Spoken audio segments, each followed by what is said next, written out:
आज ऑफिस का काम करते करते कितना वक्त बीत गया, सुमित को पता ही नहीं चला। घड़ी तक देखने का वक्त नहीं मिला। सुमित अपने आप से कह ही रहा था, तभी मोबाइल की रिंग बजी। सुमित ने काम करते हुए मोबाइल को देखा तो उसकी माँ का फ़ोन था। वह समझ गया कि आज फिर उसे घर पहुँचने में देर हो गई है, इसलिए वह जल्दी जल्दी काम निपटाकर ऑफिस के बाहर आया तो अंधेरा हो चुका था और ठंड भी बहुत थी, इसलिए उसे घर जाने की जल्दी थी। वह जल्दी से कार के पास जाकर दरवाज़ा खोलकर बैठा ही था कि एक लड़की बिना कुछ कहे बिना कुछ पूछे दरवाज़ा खोलकर आकर बैठ गई। सुमित गुस्से से बोला, अरे अरे मैडम, यह क्या कर रही हैं? आप कौन हैं और मेरी कार में कैसे बैठ गई? चलिए उतरिए, मुझे घर जाना है। मुझे घर जाने में देर हो रही है। थोड़ा गुस्सा करने के बाद जब सुमित की नज़र उस लड़की पर गई तो वह बहुत घबराई और हड़बड़ाई सी लग रही थी। उसका चेहरा डर से नीला पड़ चुका था और वह पसीने से तरबतर थी। तभी वह हाथ जोड़कर कपकपाई आवाज़ में बोली, प्लीज़ मेरी हेल्प कीजिए, और वह रोने लगी। तभी सुमित ने 3-4 लोगों के आने की आहट सुनी। वो किसी को ढूंढ रहे थे। सुमित ने मामले को समझते हुए जल्दी से कार का शीशा बंद कर दिया और लाइट भी ऑफ कर दी। थोड़ी देर दोनों सांसें रोककर कार में ही बैठे रहे। थोड़ी देर ढूंढने के बाद वो लोग चले गए। पार्किंग एरिया में सन्नाटा था। सुमित ने कार स्टार्ट की और मेन रोड पर आ गया। फिर सुमित ने उस लड़की से पूछा कि आप कौन हो और आपका नाम क्या है, आपको कहाँ जाना है, और वो लड़के कौन थे जो आपके पीछे पड़े हुए थे। उस लड़की ने किसी भी सवाल का जवाब नहीं दिया। उसकी आंखों से केवल आंसू बह रहे थे और वो रोए जा रही थी।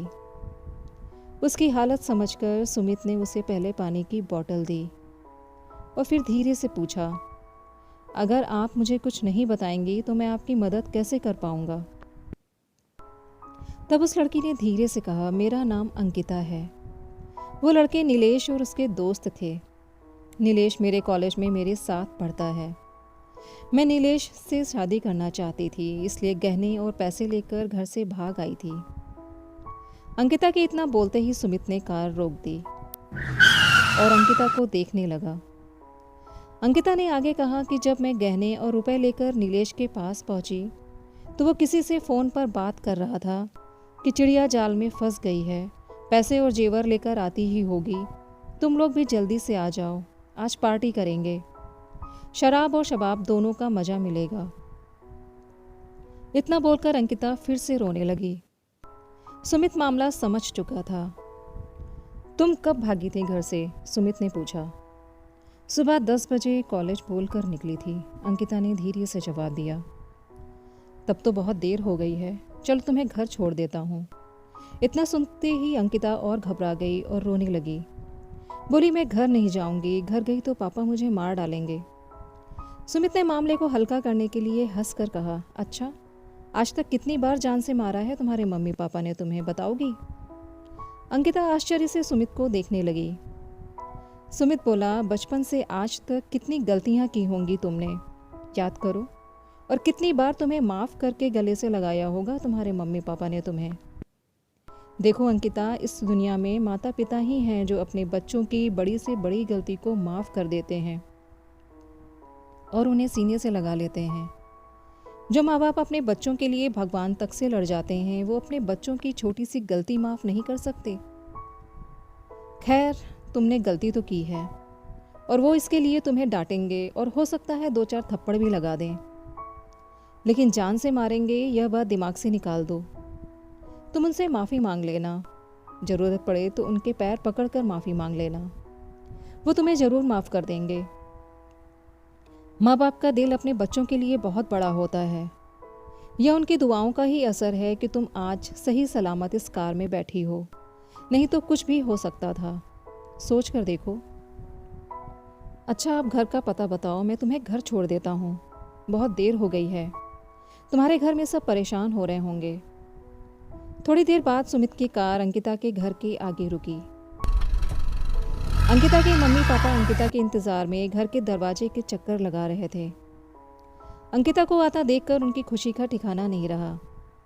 लेकिन अपनी खुशी को छिपाते हुए अंकिता की माँ ने गुस्से से पूछा, कहाँ गई थी? टाइम देखा है? सुबह 10 बजे घर से कॉलेज जा रही हूँ ये बोलकर निकली थी और रात के 8 बज रहे हैं। ये समय होता है घर आने का? और तुम्हारा मोबाइल क्यों बंद है? माँ की प्यार भरी डांट सुनकर अंकिता के सब्र का बांध टूट गया और वो माँ के सीने से लगकर फूट फूट कर रोने लगी और सोचने लगी, एक ही दिन में मैंने ज़िंदगी और इंसानों के कितने रंग देख लिए हैं। जिस नीलेश के लिए मैंने अपना घर परिवार तक छोड़ दिया था, उसी ने आज मुझे कहीं का नहीं छोड़ा। और दूसरी तरफ सुमित है, जिससे मेरा कोई रिश्ता नहीं था, जिसे मैं जानती तक नहीं थी। उसने आज फरिश्ता बनकर मेरी मदद की। अगर आज सुमित मुझे नहीं बचाता तो पता नहीं आज मेरा क्या होता। अपने घर की दहलीज पर खड़ी होकर उसने आज से पहले अपने आप को इतना सुरक्षित कभी महसूस नहीं किया। आज उसे समझ में आ रहा था कि क्यों घर को मंदिर और माता पिता को उस मंदिर के भगवान कहते हैं। तभी उसे अपने कानों में आवाज़ सुनाई पड़ी, अरे क्या हुआ? क्यों रो रही है? कुछ बोलेगी भी? तभी सुमित ने हंसकर धीरे से कहा, रास्ता भूल गई थी। अंकिता के रोने की आवाज़ सुनकर उसके भाई भाभी भी बाहर आ गए। तभी अंकिता के भाई ने पूछा, तुम आज अपना मोबाइल घर पर क्यों छोड़ गई थी? अंकिता ने भाई के सवाल का कोई जवाब नहीं दिया और घर के अंदर चली गई। अंकिता के पीछे पीछे उसके भाई भाभी और माँ भी आ गए, लेकिन सुमित की तरफ किसी का ध्यान नहीं गया। इसलिए सुमित थोड़ा मायूस तो हुआ, पर फिर सोचा चलो अच्छा हुआ कि किसी को कुछ पता नहीं चला, और वो भगवान को धन्यवाद देता हुआ वापस लौटने लगा। तभी उसके कानों में एक आवाज़ सुनाई पड़ी, रुको बेटा। और सुमित एकदम से रुक गया। उसने पीछे मुड़कर देखा तो अंकिता के पिताजी खड़े थे। उनके चेहरे पर चिंताओं की लकीरें साफ दिखाई दे रही थीं और आवाज़ में कपकपाहट थी। वो बोले, मैं नहीं जानता बेटा तुम कौन हो, लेकिन मेरे लिए किसी फरिश्ते से कम नहीं हो। मुझे दोपहर में ही पता चल गया था कि मेरी बेटी घर से भाग गई है।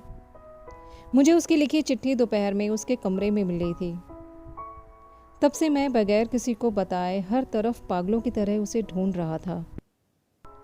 तभी मैंने अंकिता को तुम्हारी कार में बैठे हुए देखा और पास आकर तुम्हारी और अंकिता की बातें भी सुनी।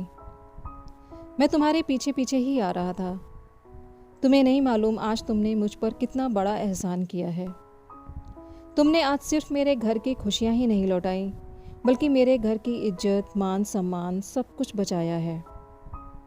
इतना बोलते ही उनका गला भर आया, उनके आंख में आंसू आ गए।